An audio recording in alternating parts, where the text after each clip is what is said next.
Hello everyone, welcome to my channel online GS by Diwakar. यहाँ पे देखिए हम लोग एनसीईआरटी ज्योग्राफी क्लास 9 का एमसीक्यू देखेंगे। इसी तरह से आपका टोटल 9 से लेकर 12 तक का जो एमसीक्यू है एनसीईआरटी का, उसको हम लोग देखेंगे। और दोनों मीडियम में, ये ध्यान रखिएगा, हिंदी इंग्लिश दोनों मीडियम में आपका रहेगा। और ये आपका आगामी यूजीसी नेट परीक्षा या आप असिस्टेंट प्रोफेसर जो आपका हरियाणा का है उसके लिए भी आपका यूजफुल होगा। और बैचेज भी उसके स्टार्ट ही होने वाले हैं। यदि आप जुड़ना चाहते हैं तो इस नंबर पे व्हाट्सअप कर लीजिएगा। और ऐप पे आपकी सारी क्लासेस चलेंगी, लाइव क्लास ही होगी।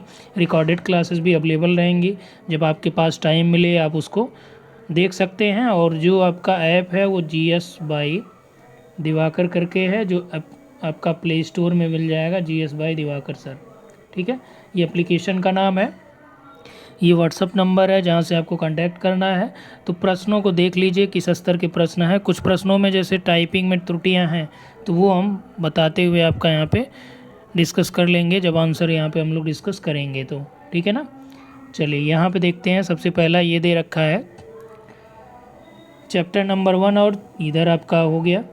आगे देखिए जो आपका है इंडिया का साइज़ एंड लोकेशन, यानी ज्योग्राफी ऑफ इंडिया से प्रश्न है ये सारे। और ज्योग्राफी ऑफ इंडिया पे किस तरह के आपका ऑब्जेक्टिव है, किस तरह से डिस्क्रिप्टिव बन रहे हैं। अब देखिए दो तरह का एचपीएससी में जो आपका आप लोगों ने फॉर्म भरा होगा तो उसमें आपका दो तरह के पेपर की बात करी जा रही है। एक आपका स्क्रीनिंग होगा, मतलब ये आपका ऑब्जेक्टिव होगा। एक आपका होगा सब्जेक्टिव, जो अभी आपने देखा होगा कल आपका पेपर हुआ है ये एचपीएससी पीजीटी का।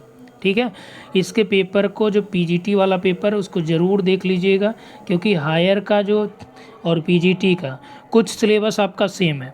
ठीक है ना। तो जो सेम सिलेबस है उससे आप पॉसिबिलिटी यही है कि उसी तरह से प्रश्न बनाए जा सकते हैं।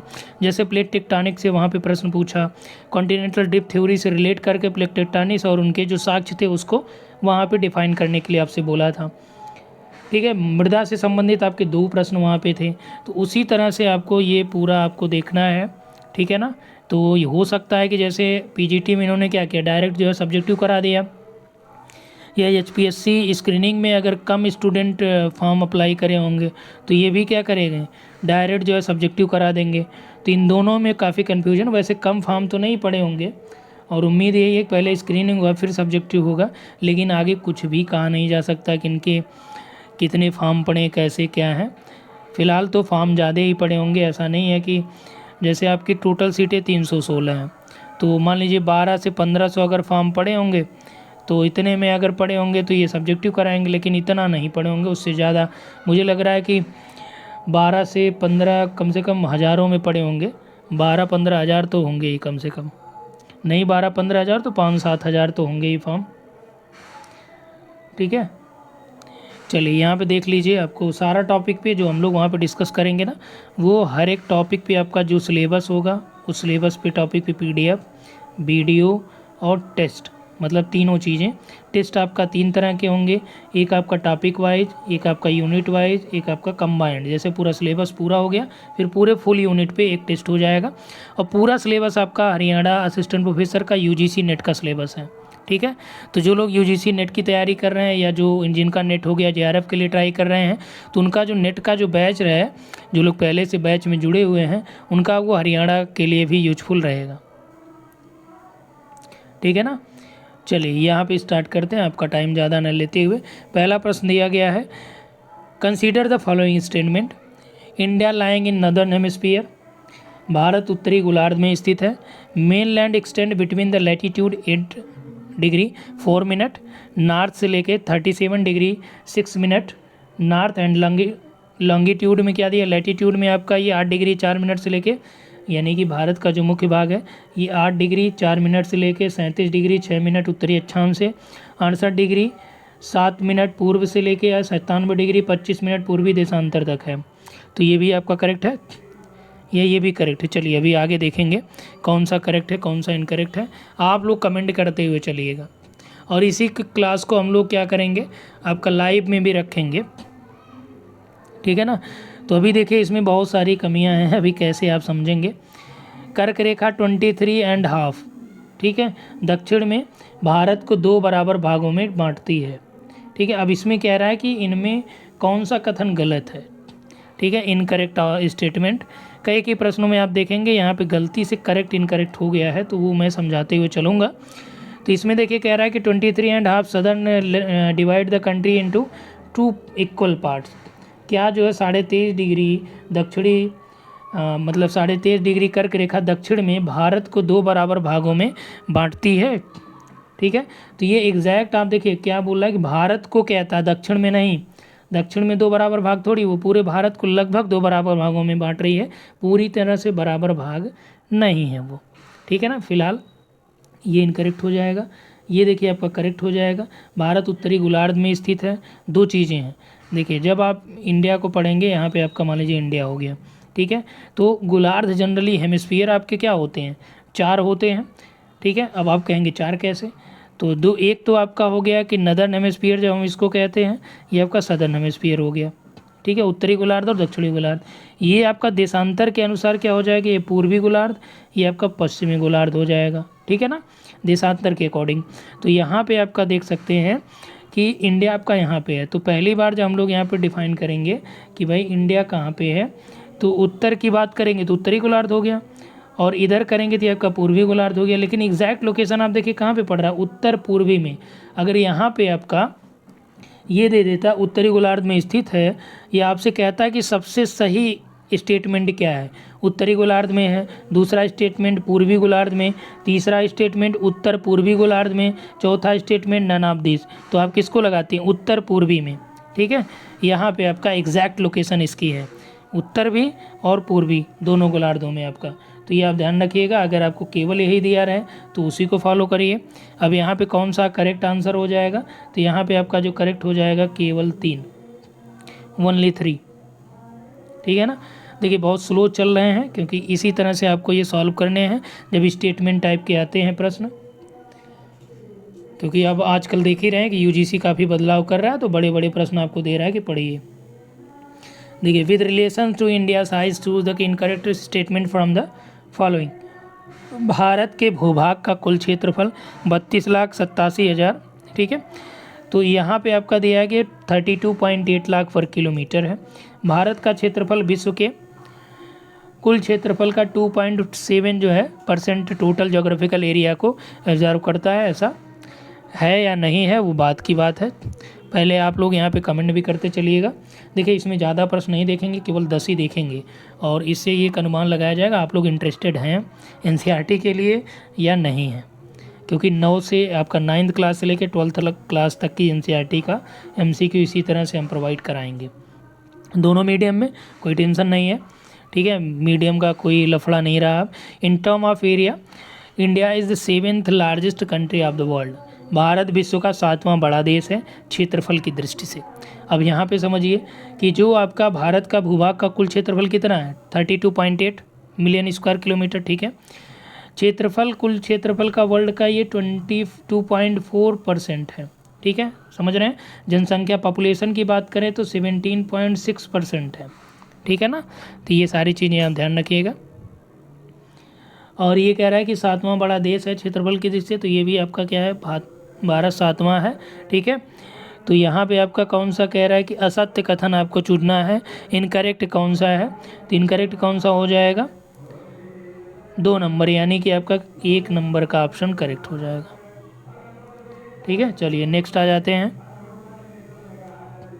और इसके अलावा देखिए कुछ पीसीएस के जो टेस्ट सीरीज़ हैं, जिसमें केवल ज्योग्राफी के लगभग 120 से 30 प्रश्न आपको मिल जाएंगे, 50 प्रश्न मिल जाएंगे, जिसमें केवल ज्योग्राफी जीएस लेवल के प्रश्न दिए गए हैं, उसको भी आपको सॉल्व कराएंगे। कई टेस्ट सीरीज अवेलेबल हैं मार्केट की, उनको भी हम लोग देख लेंगे।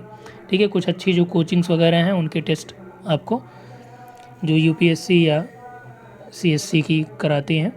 चलिए देखते हैं। Consider the following statement.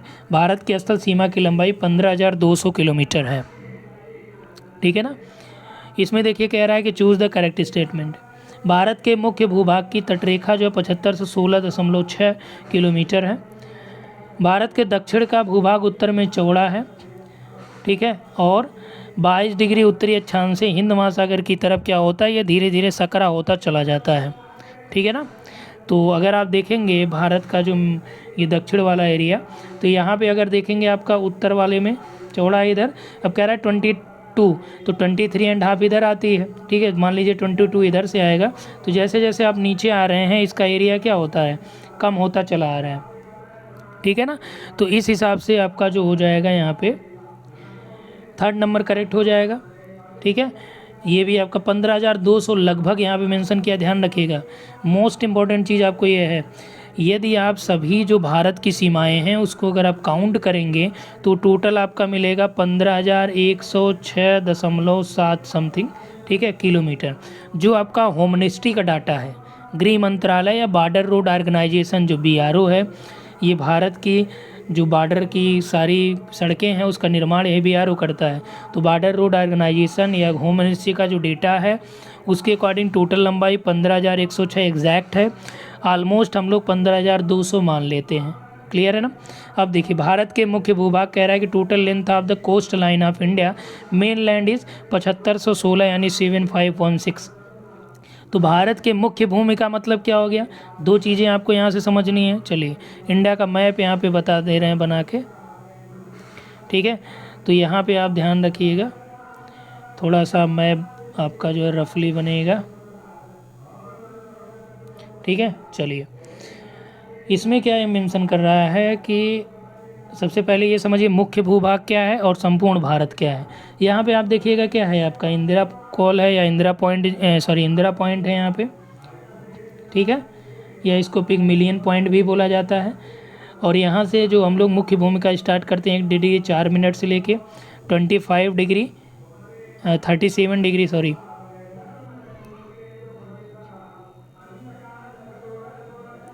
यहाँ पे देखिए 37 डिग्री 6 मिनट, ये आपका 97 डिग्री 25 मिनट, ये आपका 68 डिग्री 7 मिनट है, ठीक है।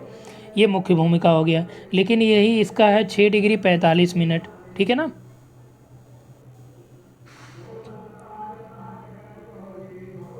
इसका यहाँ पे क्या हो जाएगा, ये 6 डिग्री 45 मिनट किसका, इंदिरा कॉल या इंदिरा पॉइंट का हो गया, ठीक है ना। अब यहाँ पे देखिए इंदिरा कॉल इंदिरा पॉइंट का 6 डिग्री 45 हो गया। जब आपसे पूछा जाएगा मुख्य भूमिका सबसे अंतिम बिंदु कौन सा है, तो आप क्या बोलेंगे, केप ऑफ कमोरिन या कन्याकुमारी। ध्यान रखिएगा स्टेटमेंट हमने क्या बोला, मुख्य भूमिका दक्षिणतम बिंदु कन्याकुमारी है, संपूर्ण भारत का सबसे दक्षिणतम बिंदु कौन सा है, इंदिरा पॉइंट।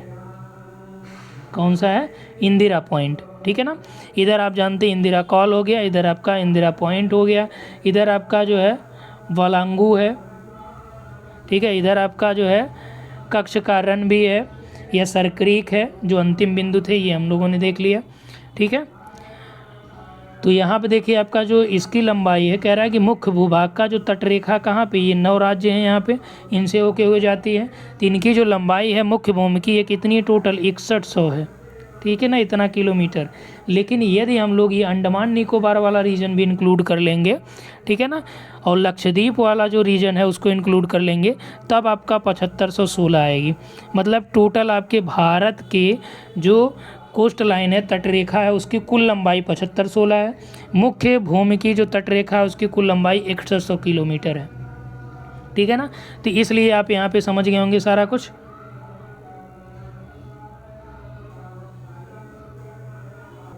ठीक है ना, आई थिंक यहाँ तक आपका क्लियर हो गया होगा। देखिए थोड़ा स्लो चल रहे हैं क्योंकि अभी आपका ये इस तरह की पहली क्लास है इस पर, तो ये आपने समझ लिया है पूरा कैसे क्या है। तो अब यहाँ से आपके प्रश्न नहीं गलत होने चाहिए कि मुख्य भूमिका या आपका संपूर्ण भारत का, ठीक है, इस तरह के कई प्रश्न आपसे पूछे जाते हैं। चलिए यहाँ से एक प्रश्न और आपसे हम पूछ ले रहे हैं। अक्सर आपसे ये देता है कि जो, चलिए आगे वो कर लेंगे, अभी तो फ़िलहाल यहीं पे चलते हैं। इसमें आपका कौन सा हो जाएगा, रंग करेक्ट आपसे पूछ रहा है, तो पहला और तीसरा करेक्ट हो जाएगा, ये आपका रंग हो जाएगा, ठीक है ना। तो सी ऑप्शन यहाँ पे हो जाएंगे करेक्ट। आगे आ जाइए, देखिए थोड़ा सा बैकग्राउंड में आपकी वॉइस सुनाई देगी, एक्चुअली यहाँ पे कुछ प्रोग्राम होते रहते हैं, सामने मंदिर है।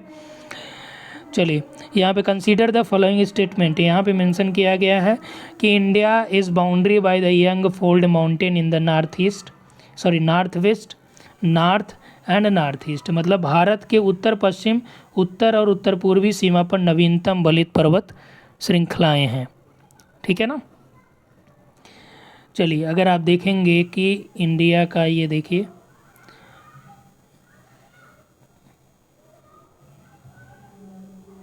ठीक है। यहाँ से आपका क्या कह रहा है कि भारत की जो बाउंड्री उत्तर पश्चिम, तो उत्तर पश्चिम यहाँ से समझिए, जो लोग पहली बार इसको देख रहे होंगे, ठीक है, या फर्स्ट टाइम में आप अगर क्लास कर रहे होंगे तो आपके लिए काफ़ी बेनिफिट देगा ये। जो लोग पहले कर चुके हैं, बहुत बार पढ़ चुके हैं, उनके लिए ये चीज़ें बोरिंग सी लग रही होंगी, ठीक है। तो कोई दिक्कत नहीं, आप स्पीड को बढ़ा लीजिएगा। अगर आपको देखना है तो, नहीं देखना है तो कोई इशू नहीं है, ठीक है। यहाँ पे अब देखिए क्या दिया गया, north east, north west. North west का मतलब क्या हो गया यहाँ पे। अब यहाँ पे देखिए भारत के यहाँ भी पर्वत हैं, ठीक है। फिर कह रहा है कि नॉर्थ में, उत्तर में आप देखिए उत्तर का विशाल ये जो पर्वतमाला उसको आप लोग जान ही रहे। नॉर्थ ईस्ट आपका जो है इधर वाला आपका हो गया नॉर्थ ईस्ट, यहाँ से यहाँ तक, यहाँ भी पर्वत है। तो पहला तो हो गया स्टेटमेंट सही। दूसरा समझिए, इसके पश्चिम में अरब सागर और पूर्व में बंगाल की खाड़ी है। पश्चिम यानी कि इधर भारत के इधर कौन सा हो गया, यहाँ पे आपका अरब सागर हो गया, ठीक है, ठीक है। वेस्ट में lies on the Arabian sea and on its east area, east में आपका यहाँ पे कौन सा, बंगाल की खाड़ी है, करेक्ट हो गया। तो इनकी साइज़ और लोकेशन से आपका क्लियर हो गया मामला, ठीक है। अब देखिए भारत की अवस्थिति जो अरब सागर के अरब सागर के पूर्व में, बंगाल की खाड़ी के आपका जो है, बंगाल की खाड़ी के पश्चिम में आपका पड़ेगा। इसकी वजह से क्या होता है ना, यहाँ से जो मानसूनी हवाएं हैं या जो आपका ट्रेड विंड्स है उसके प्रभाव की वजह से यहाँ पे काफ़ी प्रभाव पड़ता है, ठीक है ना। तो ये अरब सागर में होंगे, ये दोनों आपके करेक्ट हो जाएंगे। चलिए आगे आ जाते हैं। निम्नलिखित कथनों में से असत्य कथन कौन सा है। अब देखिए गलत आपको चूज करना है। अब थोड़ा यहाँ से और लेंदी प्रश्न आने चालू होंगे। दिया गया है कि the time lag between the Gujarat to Arunachal Pradesh is of 2 hours. Gujarat और अरुणाचल प्रदेश के संदर्भ में 2 घंटे का अंतर है, करेक्ट है ये। आपने देखा कि अरुणाचल प्रदेश में लगभग आपका 97 डिग्री 25 मिनट है, ठीक है। इधर गुजरात में आपका 68 डिग्री 7 मिनट है, ठीक है ना। तो इनके बीच लगभग अंतर कितना है, 20 नहीं 30 का है, ठीक है, 30 डिग्री का है। और जब आप जानते हैं कि 1 डिग्री बराबर कितना है, यहाँ पे 4 मिनट होता है देशांतर में, तो 30 डिग्री बराबर कितना हो जाएगा, 120 मिनट हो जाएगा। 120 का मतलब क्या हो गया, 2 घंटे हो गए। तो ठीक है ये 82.5 देशांतर रेखा उत्तर प्रदेश के मिर्ज़ापुर से गुजरती है, जिसको भारत की मानक रेखा भी बोला जाता है, ठीक है ना। भारत की मानक समय रेखा के नाम से भी जानते हैं। 82.5 ईस्ट लॉन्गिट्यूड, ध्यान रखिएगा, ठीक है। पूर्वी देशांतर, ये हिंदी में पूर्वी नहीं लिखा है, इंग्लिश में ई लिखा है ना, ईस्ट, ये पक्का ध्यान रखिएगा। ईस्ट और वेस्ट दे देता, आप उसमें कंफ्यूज करेंगे, तो ये भी आपका ठीक है। अगर ये पूछा जाए कि 82.5 भारत की जो मानक समय रेखा है ये कितने राज्यों से होकर गुजरती है, तो ज़रा आप मैप में देखिए। हर चीज़ मैप से इसलिए बता रहे हैं ना कि आप मैपिंग करेंगे तो ज़्यादा आपको बेनिफिट मिलेगा और चीज़ें जो रहेंगी वो आपकी याद रहेंगी, ठीक है। अब यहाँ से ये क्या करती है कि इधर आपका यूपी से जाएगी, इधर आपका एमपी के बॉर्डर से होते हुए आपका उड़ीसा, आंध्र प्रदेश, ठीक है।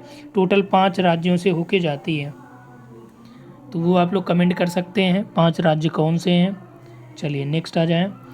भारत के अक्षांश और देशांतर का विस्तार लगभग 30 डिग्री है, परंतु फिर भी उत्तर और दक्षिण विस्तार और पूर्व पश्चिम विस्तार की अपेक्षा कम है। आप समझिए भारत का जो उत्तर दक्षिण विस्तार कितना है, ये 3214 है। पूर्व से पश्चिम कितना है, 2933 है, ठीक है, 2933 है। अब ज़रा इसको समझिए, कह रहा है कि अब ये ऐसा क्यों होता है, क्योंकि आप जानते हैं कि जो आपकी अक्षांश रेखा वो समान रूप से उनके बीच का जो अंतर समान है, लेकिन देशांतर रेखा जैसे आप देखेंगे इक्वेटर पे 1-2 देशांतरों के बीच की जो चौड़ाई है वो क्या होती है, ज़्यादा होती है। जैसे ध्रुव की ओर आप जाएंगे तो इनके बीच की जो चौड़ाई है वो कम होती जाती है। इसी कारण से क्या होता है कि जो भारत आपका उत्तर पूर्वी गोलार्ध में यहाँ पे है, तो आपका जो पूर्व पश्चिम जो विस्तार है वो कम है, उत्तर दक्षिण विस्तार ज़्यादा है। जबकि यहाँ पे कह रहा है कि उत्तर दक्षिण का विस्तार पूर्व पश्चिम विस्तार की अपेक्षा कम है, मतलब पूर्व पश्चिम वाला ज़्यादा है। जबकि पूर्व पश्चिम आपने देखा 2933 किलोमीटर है, ये आपका 3214 किलोमीटर है, ठीक है ना। तो इसका मतलब क्या हो गया कि आपका ये इनकरेक्ट है। आगे देखिए, अक्षांश का दक्षिण से उत्तर की ओर दिन और रात की अवधि पर पड़ता है। अक्षांश का जो प्रभाव है दक्षिण से उत्तर की ओर दिन और रात की अवधि पर पड़ता है, ये आपका करेक्ट है। ठीक है। अक्षांश रेखाओं से जैसे आप उत्तर से दक्षिण में जाएंगे तो उस पर प्रभाव आपका पड़ेगा, क्योंकि आप ध्रुवों की तरफ जाएंगे तो उसमें भी दिन रात का आप जानते हैं, ध्रुवों पे पोल्स पे 6 मंथ का जो डे और 6 मंथ की नाइट होती है, ठीक है ना। तो यहाँ पे आपका करेक्ट हो जाएगा ए, बी और डी। इनकरेक्ट जो होगा सी होगा, और इनकरेक्ट ही आपको चूज करना था। चलिए 5 नंबर हो गए। 6 नंबर देखिए, दिया है कि निम्नलिखित में उन कारणों को चुनिए जिनकी वजह से हिंद महासागर का नाम भारत के नाम पे रखा गया। ठीक है, चलिए समझिए। Located almost in middle of Asia continent, ठीक है। कह रहा है कि भारतीय भूखंड एशिया महाद्वीप के मध्य में स्थित है, जो इसका दक्षिणतम विस्तार है। एशिया महाद्वीप के लगभग मध्य में भौगोलिक अवस्थिति के कारण जो है हिंद महासागर का नाम भारत के नाम पे रखा गया। दूसरा देखिए स्टेटमेंट कि एशिया महाद्वीप का दक्षिण विस्तार एवं हिंद महासागर में यूरोपीय देशों और पूर्वी एशियाई देशों को मिलाने के कारण केंद्रीय स्थिति होने की वजह से इसका नाम रखा गया। एक्चुअली क्या है कि जब एशिया महाद्वीप को आप बनाएंगे, ठीक है ना, तो यहाँ पे पूरा हिंद महासागर ऐसा नहीं कि हिंद केवल इंडिया के पास टच करता है इसीलिए इसका नाम दे दिया गया, बल्कि इंडिया लगभग मिडल में है, ठीक है, यहाँ से, इस वजह से पहला ये रीज़न हो गया। दूसरा है कि दक्षिण विस्तार एवं हिंद महासागर में यूरोपीय देशों और पूर्वी एशियाई देशों को मिलाने के कारण केंद्रीय स्थिति है, ये भी आपका करेक्ट है। तीसरा है कि हिंद महासागर में किसी भी देश की तटीय सीमा का भारत जैसा ना होना। एक्चुअली भारत ने क्या किया, इसके बीच में घुस गया है, जबकि सबको आप देखेंगे कि सब किनारों किनारों पे हैं। सबसे ज़्यादा जो बीच में यहाँ पे आपका अरब सागर वाला, इधर बंगाल की खाड़ी, ये सभी इसी की पार्ट है, ठीक है। यहाँ तक अंदर तक आप देखेंगे पूरा प्रायद्वीप भारत का जो है इसमें शामिल हो गया है। इस वजह से भी आपका इसका इंडियन ओशन नाम दिया गया। तो इसमें सभी आपके क्या हैं, करेक्ट हैं, ठीक है। चलो भाई आगे आ जाते हैं नेक्स्ट में 7 number. Consider the following statement, यहाँ पे दिया है कि कुल 7 देशों की सीमा भारत की अंतर्राष्ट्रीय सीमा को स्पर्श करती है। चलिए यहाँ से आपका जो है हम लोग मैप बनाते हैं ना, मैप से आपको याद भी रहेगा और समझाने में भी आसानी रहेगी।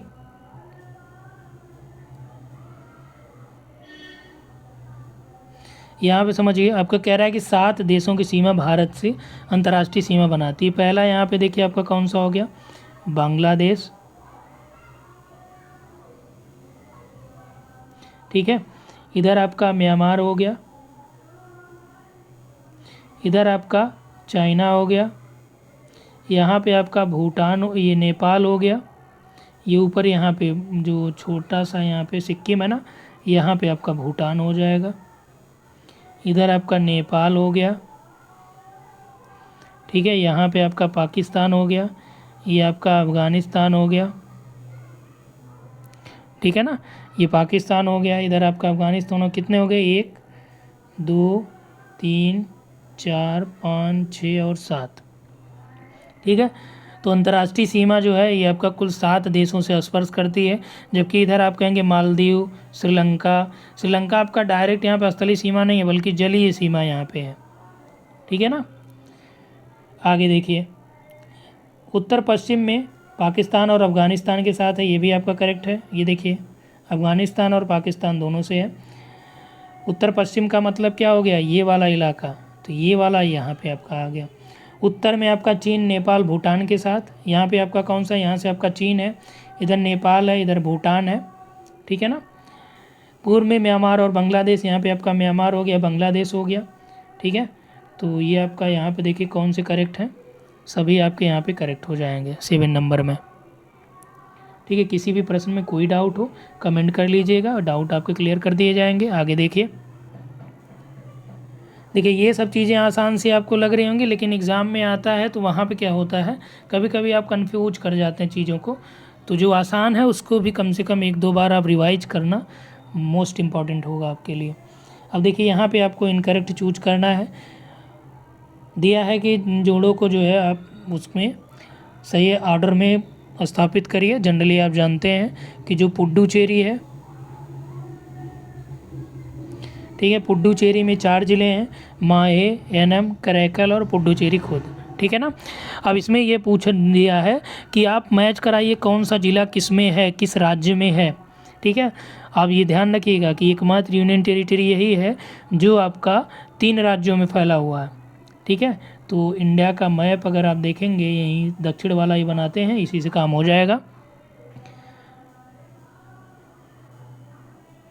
ठीक है ना। यहाँ पे देखिए पुडुचेरी, माहे कह रहा है तो माहे है, एनम है, कराईकल है, ठीक है ना। तो जो आपका यनम है वो कहाँ पे पड़ेगा, यनम यहाँ पे आपका आंध्र प्रदेश में, ठीक है। यनम आपका कहाँ पे हो जाएगा, आंध्र प्रदेश में। कराईकल और पुडुचेरी यहाँ पे आ जाएगा, कराईकल और पुडुचेरी, ठीक है। ये दोनों आपके तमिलनाडु में हो गए। केरल में आपका कौन सा आ जाएगा, तो केरल में आपका माहे जो डिस्ट्रिक्ट है वो आपका केरल में आ जाएगा, ठीक है। अभी क्लियर हो गया, माहे आपका कहाँ पे आ गया, केरल में आ गया, ठीक है ना। तो यहाँ पे अगर आप देखेंगे तो माहे केरल का हो जाएगा, यनम आपका जो है आंध्रा का हो जाएगा, कराईकल आपका जो है तमिलनाडु का। कोई भी मैच नहीं है तो असंगत आपको जोड़ना है तो डी कर लीजिए।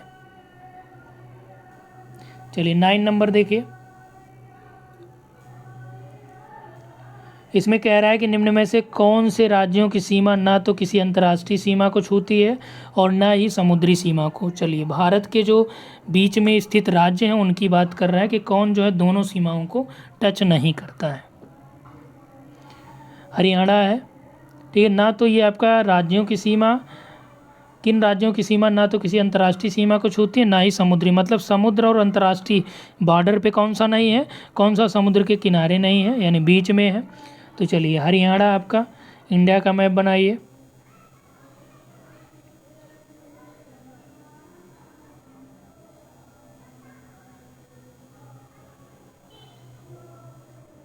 ठीक है। अब यहाँ पे केवल समझाने के लिए आपको बनाया गया है।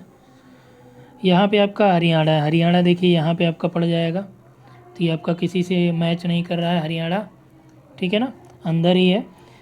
अब इधर समुद्र की कोई बात तो है नहीं। झारखंड देखिए, इधर आपका बिहार से और इधर उड़ीसा से, इनके बीच में झारखंड हो गया, ठीक है, ये भी नहीं।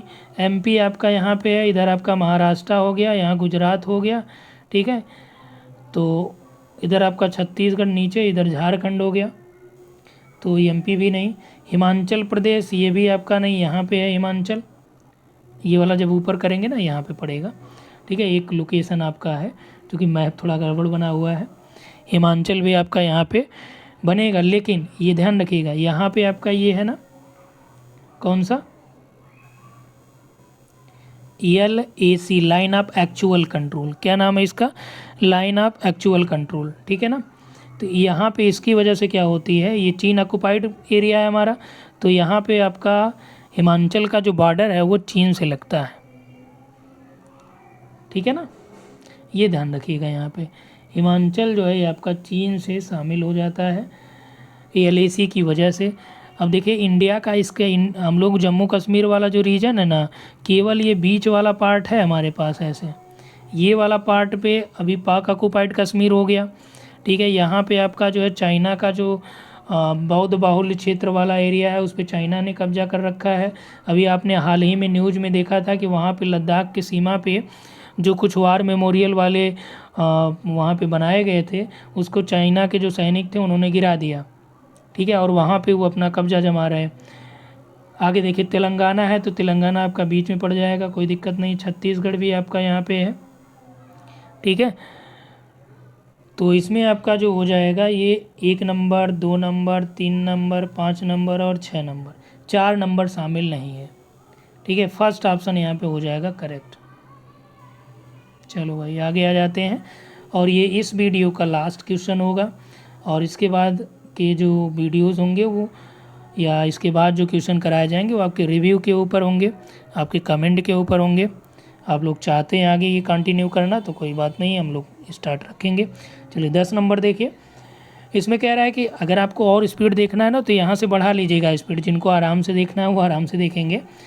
त्रिपुरा राज्य की सीमा 3 ओर से एक ही देश की अंतर्राष्ट्रीय सीमा को स्पर्श करती है, ठीक है। वो राज्य कौन सा है त्रिपुरा का, तो त्रिपुरा 3 ओर से अगर आप देखेंगे ये आपका सिक्किम हो गया, ठीक है। यहाँ पे आपका कौन सा बांग्लादेश हो गया, तो ये आपका तीनों ओर से बांग्लादेश को स्पर्श करती है, ठीक है। सिक्किम की सीमा 3 तरफ से अलग अलग देशों की सीमा को स्पर्श करती है। तो सिक्किम की सीमा यहाँ पे है, सिक्किम यहाँ पे आपका कौन सा हो जाएगा, भूटान हो गया, ठीक है। ऊपर आपका कौन सा हो जाएगा, चीन हो जाएगा, ठीक है। इधर आप आ जाएंगे, इधर आपका नेपाल हो जाएगा। तो ये भी आपका 3 सीमा को कह रहा है, ये भी आपका करेक्ट हो गया। म्यांमार और बांग्लादेश की सीमा को स्पर्श करने वाला जो राज्य है वो कह रहा है मणिपुर है, ठीक है ना। तो यहाँ पे आपका मणिपुर नहीं बल्कि कौन सा हो जाएगा, देखिए इधर आपका म्यांमार हो गया, ये बांग्लादेश है, तो इनके बीच आपका ये कौन सा है, ये मिज़ोरम है, ठीक है, मिज़ोरम है। तो यहाँ पे आपका करेक्ट इनकरेक्ट पूछ रहा है, गलत वाला, तो 3 नंबर हो जाएगा, सी ऑप्शन यहाँ पे करेक्ट हो जाएगा, ठीक है ना। तो फिलहाल इस वीडियो में हम लोग इतना ही डिस्कस करेंगे, और ये वीडियो कैसा लगा अपने मित्रों तक ज़रूर शेयर करें। आगे ये सारी जो क्वेश्चंस हैं उसको हम लोग लाइव क्लास में डिस्कस करेंगे, ठीक है ना।